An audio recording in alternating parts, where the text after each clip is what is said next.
Doctor ortho Ayurvedic oil and capsule. अब दर्द भी घुटने टेकेगा। लखनऊ में मुख्यमंत्री योगी आदित्यनाथ ने उत्तर प्रदेश कृषि विज्ञान कांग्रेस 2026 का किया शुभारंभ।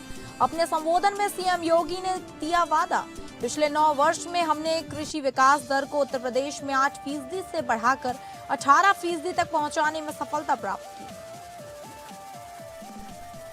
सीएम योगी ने ग्रेटर आगरा परियोजना का किया शुभारंभ। 5,142 करोड़ रुपए की लागत से बनेगी 10 टाउनशिप। सीएम योगी बोले, दूसरा नोएडा बनेगा आगरा। कानपुर किडनी कांड में बड़ी गिरफ्तारी, मुख्य आरोपी डॉक्टर अफजल का ड्राइवर परवेज सैफी गिरफ्तार। आरोपी के कब्जे से करीब 9 लाख रुपए नकद बरामद। अवैध किडनी ट्रांसप्लांट के एवज में मिले रुपए होने के शक।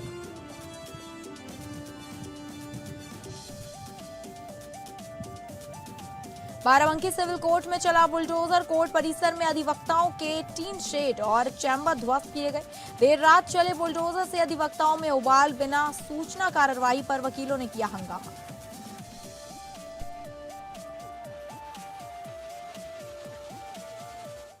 नमस्कार, हिसाब किताब के इस खास शो में मैं हूं डॉक्टर प्रसून। अमेरिका और ईरान के बीच 8 अप्रैल 2026 से 15 दिन के लिए युद्ध विराम लागू हो गया है। 28 फरवरी 2026 को शुरू हुए इस संघर्ष ने भारत की ऊर्जा सुरक्षा और क्षेत्रीय अस्थिरता को हिलाकर रख दिया। जानकारों की माने तो यह युद्ध विराम एक कैलकुलेटेड रिस्क है। अगले 15 दिनों में इस्लामाबाद वार्ता में कोई ठोस नतीजा नहीं निकला तो युद्ध पहले से कहीं अधिक भीषण रूप में लौट सकता है। वर्तमान में दुनिया इस शांति को एक सांस लेने वाले अवसर के रूप में देख रही है, यानी ब्रीदिंग स्पेस। अब भारत के लिए आपदा को अवसर में बदलने का आखिरी चांस है, वो भी महज 15 दिनों का। आपको बता दें कि इस 15 दिन की अल्पकालिक शांति के दौरान भारत के लिए ऊर्जा सुरक्षा और आपूर्ति बहाल करना सबसे बड़ी प्राथमिकता है। पिछले कुछ हफ्तों में हॉर्मुज जलडमरू मध्य के बंद होने से भारत में एलपीजी और कच्चे तेल का गंभीर संकट पैदा हो गया था। युद्ध विराम की शर्तों के अनुसार ईरान ने 2 सप्ताह के लिए सुरक्षित मार्ग देने का वादा किया है। भारत ने इस सिंगल विंडो का उपयोग कर अपने फंसे हुए टैंकरों को निकालने और एलपीजी के बफर स्टॉक को भरने में तेजी ला रहा है। कच्चे तेल की कीमतें जो $120 प्रति बैरल तक पहुंच गई, इस शांति काल में उसमें गिरावट आने लगी है। मोदी सरकार इसका लाभ उठाकर घरेलू बाजार में कीमतों को स्थिर करने का भी प्रयास कर रही है। खाड़ी देशों में लगभग 1 करोड़ भारतीय रहते हैं। युद्ध के कारण कई भारतीय नागरिक फंसे हुए हैं। भारत इन 15 दिनों का उपयोग उन भारतीय नागरिकों को सुरक्षित निकालने के लिए करेगा जो युद्ध क्षेत्रों के करीब है और वापस भारत आना चाहते हैं। हाल में ही श्रीलंकाई तट के पास ईरानी जहाज आइरिस डेना के डूबने जैसी घटनाओं को देखते हुए भारतीय नौसेना को अपने व्यापारिक जहाजों को एस्कॉर्ट करने और सुरक्षित रूट प्रदान करने के लिए विशेष रुख अपनाना पड़ेगा। भारत अब तक इस युद्ध में तटस्थ रहा है, लेकिन उस पर दोनों तरफ से भारी दबाव है। प्रधानमंत्री मोदी ने पहले ही खाड़ी देशों और इजरायल के नेताओं से बात की है। भारत को इस 15 दिन के समय में अमेरिका और ईरान के बीच एक बैक चैनल वार्ताकार के रूप में काम करना होगा ताकि इस युद्ध विराम को स्थायी शांति में बदला जा सके। भारत के रणनीतिक प्रोजेक्ट्स जैसे चाबहार बंदरगाह और भारत मध्य पूर्व यूरोप आर्थिक गलियारा इस युद्ध की वजह से रुक गए। भारत को इन निवेशों की सुरक्षा के लिए क्षेत्रीय भागीदारों के साथ बातचीत तेज करनी होगी। यह 15 दिन भारत के लिए सांस लेने की जगह की तरह है, यानी ब्रीदिंग स्पेस की तरह है। यदि भारत इस समय का सही उपयोग कर लेता है तो अपनी ऊर्जा जरूरतों को पूरा कर लेता है तो वैश्विक मंच पर भारत की एक बड़ी कूटनीतिक जीत होगी।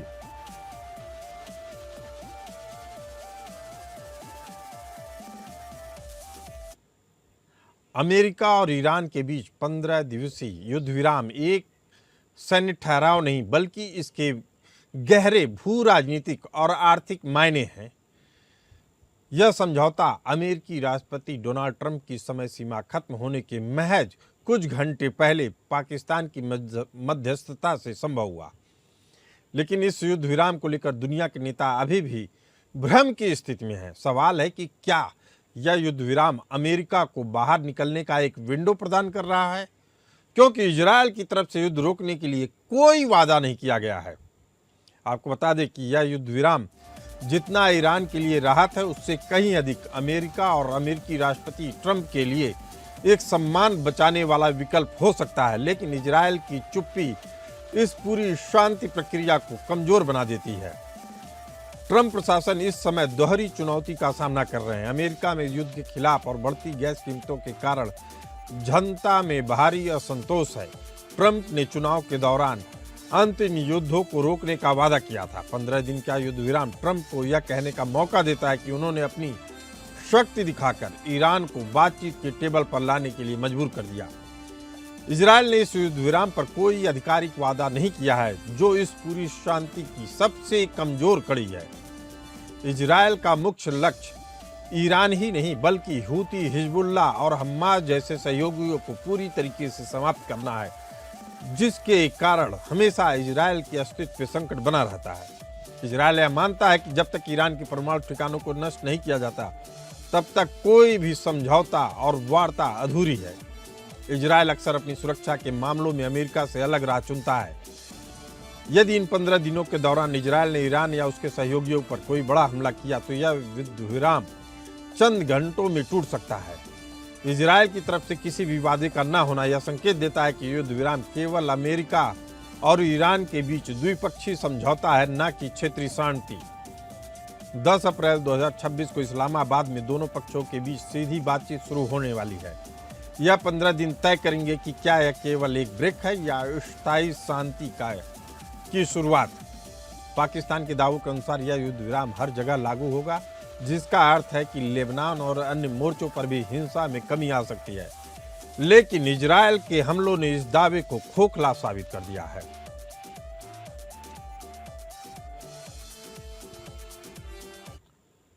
ईरान और अमेरिका ने इसे अपनी जीत के रूप में पेश किया है, लेकिन धरातल पर स्थिति तनावपूर्ण है। ईरान की राष्ट्रीय सुरक्षा परिषद ने स्पष्ट कर दिया कि यह युद्ध का अंत नहीं है, उसकी सेनाएं अभी भी हाई अलर्ट पर हैं।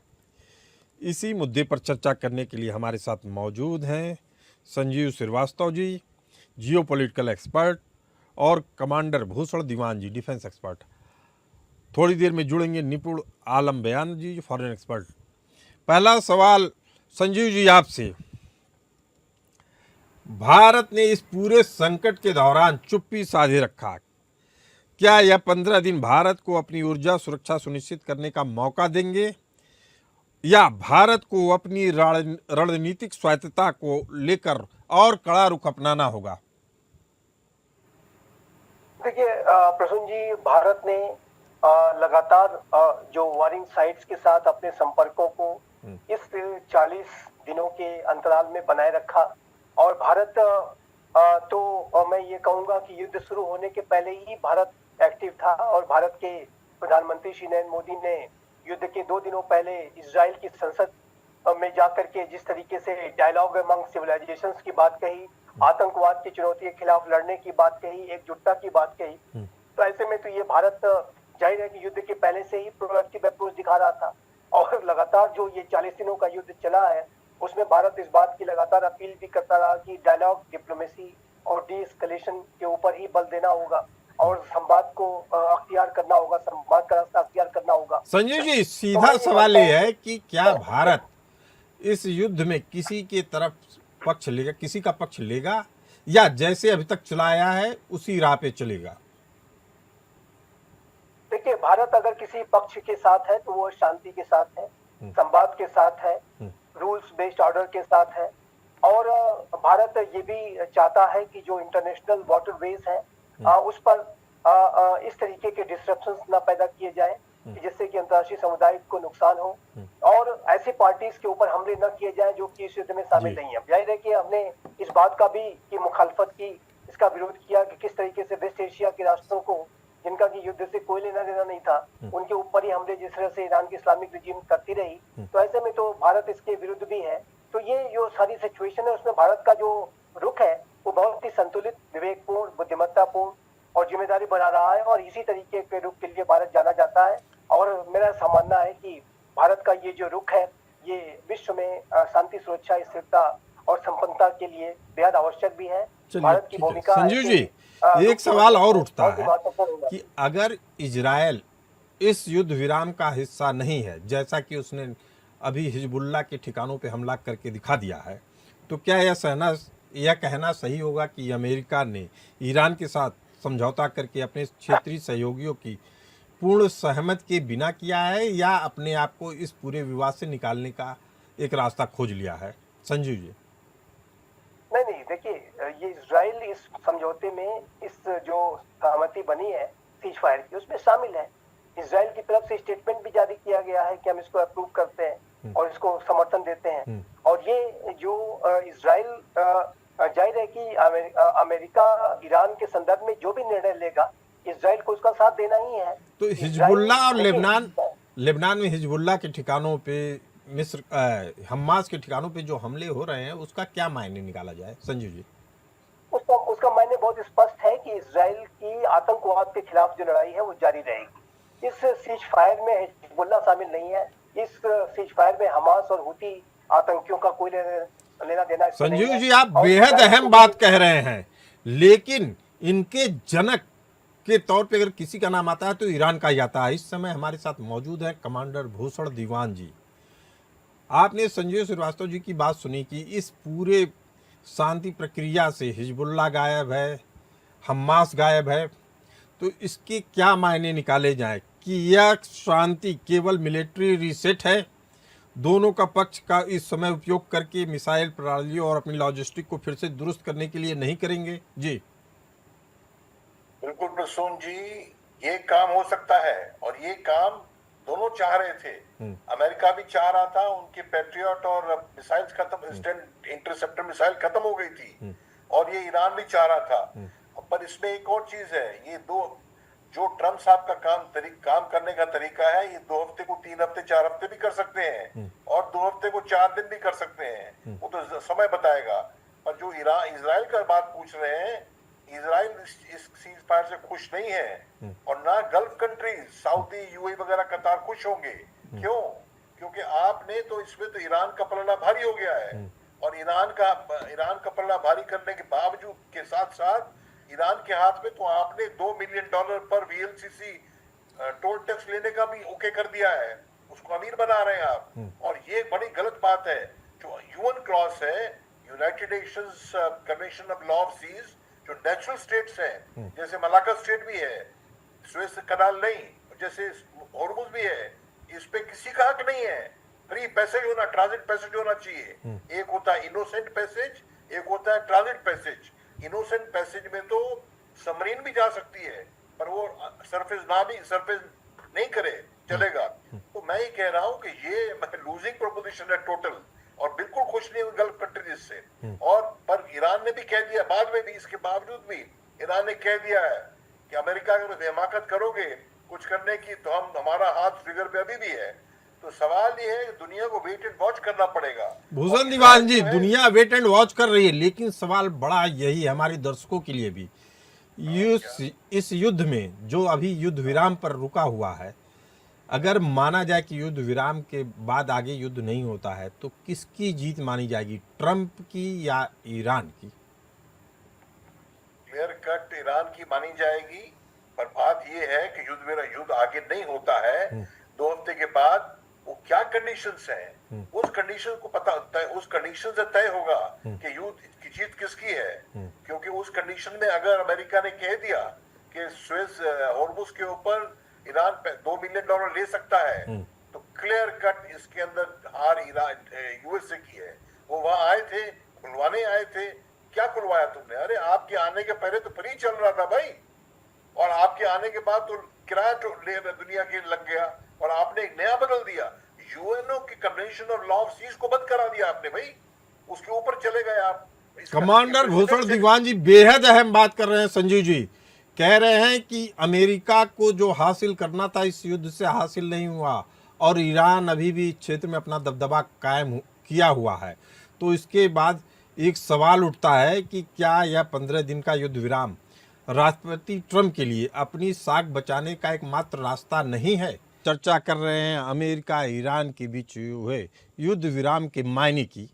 हमारे साथ मौजूद हैं इस चर्चा पे संजीव श्रीवास्तव जी। संजीव श्रीवास्तव जी, ब्रेक पे जाने से पहले हम चर्चा कर रहे थे कि क्या ट्रंप ने इस युद्ध से निकलने का एक रास्ता खोज लिया है ताकि उनका सम्मान भी बचा रहे और इस युद्ध के नतीजों से अपने आप को अलग कर सकें? संजीव जी। देखिए प्रसून जी, यूनाइटेड स्टेट्स ऑफ अमेरिका ने मेरे विचारों के अनुसार ईरान के इस्लामिक रिजीम के विरुद्ध बड़े जो ऑब्जेक्टिव्स हैं वो हासिल किए हैं। और ये जो यूनाइटेड स्टेट्स ऑफ अमेरिका के सभी राष्ट्रपतियों का, जिमी कार्टर से लेकर के अभी डोनाल्ड ट्रंप के सेकेंड एडमिनिस्ट्रेशन तक, सभी राष्ट्रपतियों ने जिस तरीके से ईरान की इस्लामिक रिजीम को हिट करने के बारे में और उसको टारगेट करने के बारे में जो सोचते थे वो डोनाल्ड ट्रंप ने कर दिखाया है। और पहले ही स्ट्राइक में उन्होंने ईरान की इस्लामिक रिजीम की जो टॉप लीडरशिप है उसे एलिमिनेट कर दिया और ईरान को इस बात को सोचने पर मजबूर कर दिया कि यदि आप इजराइल के प्रति इसी तरीके की नफरत की भावना रखेंगे, आतंकवाद को लगातार आप सपोर्ट करने का कार्य करेंगे और न्यूक्लियर वेपन्स का एम्बिशन इस इंटेंशन के साथ हासिल करेंगे कि वो इजराइल को वर्ल्ड मैप से मिटा देंगे, तो वो नहीं जाने वाला और उसके जो बहुत ही गंभीर जो कॉन्सिक्वेंसेस हैं वो ईरान को भुगतने होंगे। और ईरान में जो नारे लगते थे death to America, death to Israel, जो चैंटिंग होती थी उसको अमेरिका ही ने करके दिखा दिया। उन्होंने जो है इसी तरीके की जो कार्य को actual on the ground Iran के अंदर ही करके दिखा दिया है। तो ये ईरान की इस्लामिक रिजीम को एक बहुत ही बड़ा ब्लो, साफ सदमा जो भी कह ले उसको दिया है अमेरिका और इजराइल ने। और अब ईरान की इस्लामिक संजीव श्रीवास्तव जी, ईरान की जो नींव बनी हुई है वह कट्टर इस्लाम के नाम पे बनी हुई है और ये देश शुरू से चाहते हैं कि अगर उनके पास कोई परमाणु हथियार हो तो वह जरा भी नहीं हिचकेंगे इजराइल का नामो निशान मिटाने में। ऐसे में आज अगर ईरान का अस्तित्व बच जाता है तो यह मानना पड़ेगा, इजराइल मानता है इस बात को कि अगर ईरान दोबारा खड़ा होगा तो उसकी कीमत पर होगा। क्या इजराइल इस तरह के ईरान को बर्दाश्त करेगा? देखिए प्रसून जी, आपने अच्छा सवाल उठाया है, लेकिन मैं ये बात कहना चाहता हूँ कि ईरान की जो इस्लामिक रिजीम है वो इस तरीके के 28 फरवरी के ऑपरेशंस के बाद से बहुत डिग्रेड हुई है और अब ईरान के पास उस तरीके के अप्रोच पर काम करना बहुत ही दुष्कर है जिसमें कि वो इजराइल को मिटाने के बारे में सोचते थे। यदि वो ऐसा सोचेंगे तो जाहिर है कि उसके जो कॉन्सिक्वेंसेस क्या होंगे उसको समझ में आ गया होगा कि 28 फरवरी के बाद जो वहां पर देखने को मिला है। तो ऐसे में इस्लामिक रिजीम बेहतर हो कि अपने अप्रोच में बदलाव लाए और इजराइल के प्रति नफरत त्याग दे और इजराइल के साथ सऊदी अरबिया, यूएई, बहरीन की तरह से एंगेजमेंट शुरू करे। ये ज्यादा बेहतर होगा, नहीं तो इसके जो आने वाले जो दुष्परिणाम होंगे वो बहुत ज्यादा घातक हो सकते हैं। कल ही आपने देखा जिस तरीके से डोनाल्ड ट्रंप ने कहा सिविलाइजेशन से मिटा देंगे, तो इस तरीके की जो बातें हैं वो अमेरिका इजराइल करना भी जानते हैं और उनके पास सारी कैपेबिलिटी रिसोर्सेज। एक बेहद अहम बात आप बता रहे हैं। भूषण दीवान जी से समझना चाहेंगे कि ये जो टैक्टिकल मिसाइल यूज करने की बात थी, टैक्टिकल न्यूक्लियर मिसाइल, क्या ये वास्तव में हकीकत बनती हुई नजर आ रही थी आपको या केवल धमकी तक सीमित थी? भूषण दीवान जी। हवाई फायर थे, बयान वीर ट्रंप की तरफ से डायलॉग बाजी थी। साफ कहा था उन्होंने, आपको पता होगा रात को न्यूज आई है, साफ बताया कि हम न्यूक्लियर ऑप्शन नहीं कंटेम्पलेट कर रहे हैं। ये खाली धमकी गीदड़ भपकियां थी और मैं नहीं समझ पा रहा हूं। अरे ट्रंप ये खुला हुआ था हॉर्मुज, अब कहां से खुला है? अगर संजीव जी का, आप प्रसून जी का, कमांडर दीवान का शिप जाएगा, $2 मिलियन देगा तो शिप गेट खुलेंगे, नहीं तो गेट खुलेंगे नहीं। कहां से अमेरिका की जीत हो गई? भूषण दीवान जी, आप बेहद अहम बात बता रहे हैं। साथ ही अमेरिका ने यह भी कहा है कि पुनर्निर्माण में हम सहयोग करेंगे। इसके क्या मायने निकाले जाए? अरे ये तो सहयोग करेंगे आप, मतलब आप, तुम्ही ने दर्द दिया, तुम ही दवा देना। तुमने हमको अटैक किया, दबा दिया, तो हमें ठीक करने आओगे, मार्शल प्लान चलाओगे। देखिए वो ट्रंप साहब बुरी तरह फंसे हुए हैं। और मैं आपको एक बात और कह दूं जी, ये हम इंडियन बुद्धिजीवी को ये वेस्टर्न नैरेटिव के पीछे नहीं चलना चाहिए। क्या नैरेटिव है? पहले तो बोलेंगे रूल बेस्ड वर्ल्ड ऑर्डर, फिर बोलेंगे वेनेजुएला, उसको तो अटैक कर सकते हैं हम क्योंकि जिसकी लाठी उसकी भैंस। ईरान को अटैक कर सकते हैं, जिसकी लाठी उसकी भैंस। क्या रूल बेस्ड वर्ल्ड ऑर्डर? उसके बाद कहते हैं न्यूक्लियर, अरे इजराइल के पास न्यूक्लियर है तो कुछ नहीं है, और ईरान के पास हो जाएगा तो आफत आ जाएगी। पाकिस्तान के पास न्यूक्लियर है तो कुछ नहीं है। और दूसरी मैं बताता हूँ आपको टेक्निकल रीजन, नॉर्थ कोरिया के पास है। देखिए पाकिस्तान MAD, न्यूक्लियर डिटरेंस का मतलब ये होता है कि दोनों तरफ के बैलों के पास सींग जितने ही तेज है, तो उसे कहते हैं म्यूचुअल अश्योर्ड डिस्ट्रक्शन, MAD। तो वॉर नहीं होगा।